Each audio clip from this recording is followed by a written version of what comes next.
تعالوا نعمل شوية مقرمشات مملحة زي اللي بنلاقيها في الأفران على شكل حروف كده، هتعجب الأولاد أوي بيروحوا يجيبوها. معايا هنا كوبايتين مية عادية من الحنفية. العجينة النهاردة معايا مش هحط لها خميرة، هتتعمل يعني هتخلصي عجينها وتشكليها وتخبزيها على طول، مش بتاخد وقت معاكي، راحة. هنا هحط معلقة كبيرة سكر ومعلقة كبيرة مطرعمة ملح. مقاديري ايه؟ كوبايتين مية، كل اللي هتحتاجيهم كوبايتين مية، كوبايتين سمنة على كيلو دقيق. تقدري تقسمي الكمية، كوبايتين مية كوبايتين سمنة على كيلو دقيق. سمنة انا هحطها سمنة مخلطة بزيت، يعني كوباية سمنة وكوباية زيت. تقدري تعمليها بسمنة بس لو عايزاها ناعمة، تقدري تعمليها بزيت بس لو ما عندكيش تقدري تعمليها بزيت التومين، كوبايتين زيت. تمام كده. قلبي بقى ودوبيهم كويس جدا، السكر مع الملح. هنا هسند المعلقة عشان بتقع مني اهي، هحاول اسندها لحد ما اجيب هنا بقى اللي هحطه اختياري عشان يديها طعم. ربع معلقة، اقل من ربع المعلقة شمر على ينسون، وربع معلقة كمون. ما تكتريش في الكمون عشان ما يقلبش معاكي طعمه زي الباتون زاليه، باتون سليم. هنا معلقتين كبار سمسم. الشمر واليانسون والسمسم اختياري، انا بحب طعمها. لو كترتي في الكمون هيديكي طعم الباتون سليم. هنا هحط كيلو دقيق، وانا بستعمل الدقيق ده بيبقى حلو برضو الى حد ما ورخيص مش غالي، زيه زي الدقيق العادي اللي بنروح نجيبه ايه لجميع الاستخدامات. هنا هتحطي كيس بيكنج باودر، معلقه كبيره مليانه بيكنج باودر. تمام، هو كيس يعني بما يعادل كيس بيكنج باودر وبس كده. اعجني بقى بالمعلقه باي حاجه، هي كده اتعجنت ما بتاخدش عجين خالص. انا هقلبها بايدي. المقرمشات دي اللي بنلاقيها هتشوفيها دلوقتي على شكل حروف هنشكلها. العجينه ما بتلزقش في الايد خالص وخطيره. ولو وصلتي معايا لحد هنا يا قمر ما تنسنيش بقدم محتوى سهل وبسيط ان شاء الله ينال اعجاب حضراتكم. شجعوني لايك، متابعه، اشتراك، عشان القناه لسه ما اشتغلتش. تمام كده. بصوا العجينه ما بتاخدش معايا وقت خالص في العجن وما بتلزقش في الايد. هي عجينه يعني ملساء كده، مش بتلزق في الايد خالص. اول ما تبتدي تعجنيها هتتعجن معاكي ومش هتاخد وقت خالص، يا دوبك هتقلبي المكونات ببعض.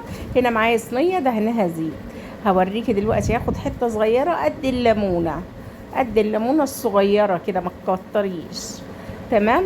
اعملي بقى ابدأي اعمليها زي صباع الكفتة كده، زي ما بتصبعي كفتة بس. رفعيها، رفعيها كده وطوليها شوية، وابدأي بقى اعدليها كده. اعمليها حرف اس، حرف او، حرف ام، اي حرف انت تحبيه. انت هتبرميها كده زي البقسماطة، كأنك بتعملي بقسماط. على فكرة العجينة دي لو حطينا لها المكونات دي، لو حطينا لها زودنا الكمون وحطينا لها خميرة على الحاجات اللي احنا حطيناها دي، هتديكي باتون سليف منتهى الجمال. بصوا هنا انا عملت حرف الاس. تمام، تقدري تعملي اي حرف. هوريكي دلوقتي حرف الاو. حرف لسه دوت الاس اهو، عملته على ايدي عشان برضو يبقى ايه يبقى قريب ليكي ولو الكاميرا مش جايباه. تمام، انتي سويه بقى وظبطيه في الصينيه زي ما انتي عايزه اهي. العجينه بتبقى معاكي بتتشكل زي ما انتي عايزه، عجينه طريه وخطيره. تقدري تعمليها ايه نفس العجينه دي، تقدري تعمليها قراقيش اهو. حرف الاو قراقيش، لو حطيت لها معلقه خميره صغيره تعملي تقلبيها القراقيش ناعمة يعني قراقيش خطيرة تشرب بيها الشاي. وبرضو ده تقدري تعملي حرف الام اهو، هتشكليه وتعمليه في قلب الصينية زي ما انتي عايزة، اي حرف انتي عايزاه. ماشي، الحروف كلها هتعمليها بهذا المنظر. هوريكي شكل تاني بنلاقيه فين، في الفرن. اما بنروح، انا مش فاكره اسمها ايه بس احنا بنلاقيه اهو. بتروحي مطولها شويه حته العجينه برمها، بس مطولها شويه.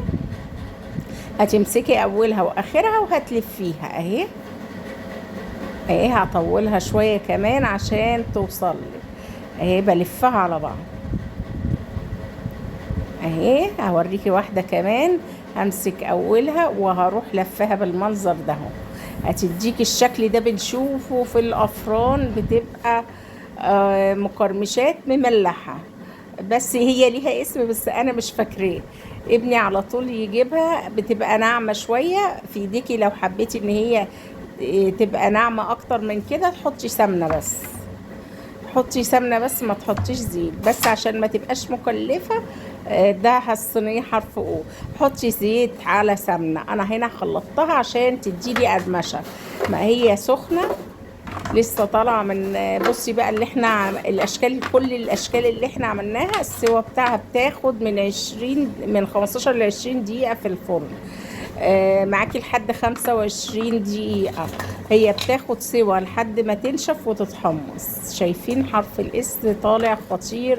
وهفتحها لك اهي. بصي مفرغة ومقرمشة، خطيرة خطيرة. هتستمتعي يعني. الناس اللي بتحبش الحاجات المسكرة، الحاجات المملحة، مع كوباية شاي اخر النهار الصبح مالكيش نفس للاكل انت وولادك، هتبقى زي البقسماط، احلى كمان بكتير.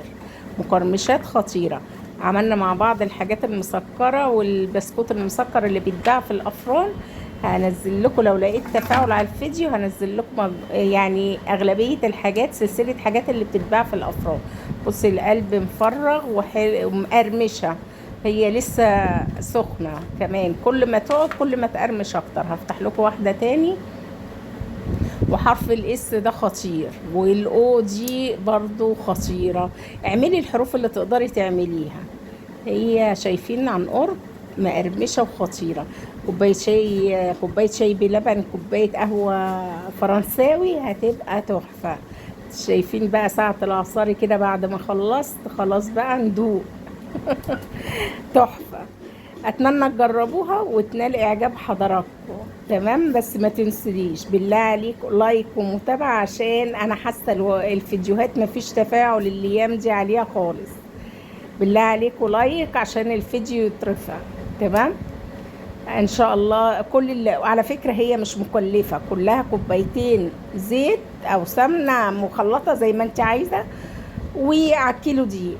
تقدري تقسمي الكمية، ما تعمليش كيلو، اعملي نص كيلو عليه كوباية زيت على سمنة. كل الحكاية اللي هتحتاجيها كوبايتين زيت وكيلو دقيق، او كوباية زيت ونص كيلو دقيق. فانتي تقدري تعمليها بزيت التومين برضه، هتطلع معاكي خطيرة. هما بيعملوها في الافران بالزيت، وبتبقى بنروح نشتريها بالغالي. الكيلو وصل يعني عدت 100 جنيه. فعلى ايه، اعمليها في البيت. كل الحكاية كيلو دي ب20 جنيه وكوباية زيت وهتعملي. وعلى فكرة كيلو دي هيديكي 2 إلا ربع 2 كيلو، لان هي ما فيهاش خميرة. لو فيها خميرة هتبقى اكتر. سلام، اشوفكم بألف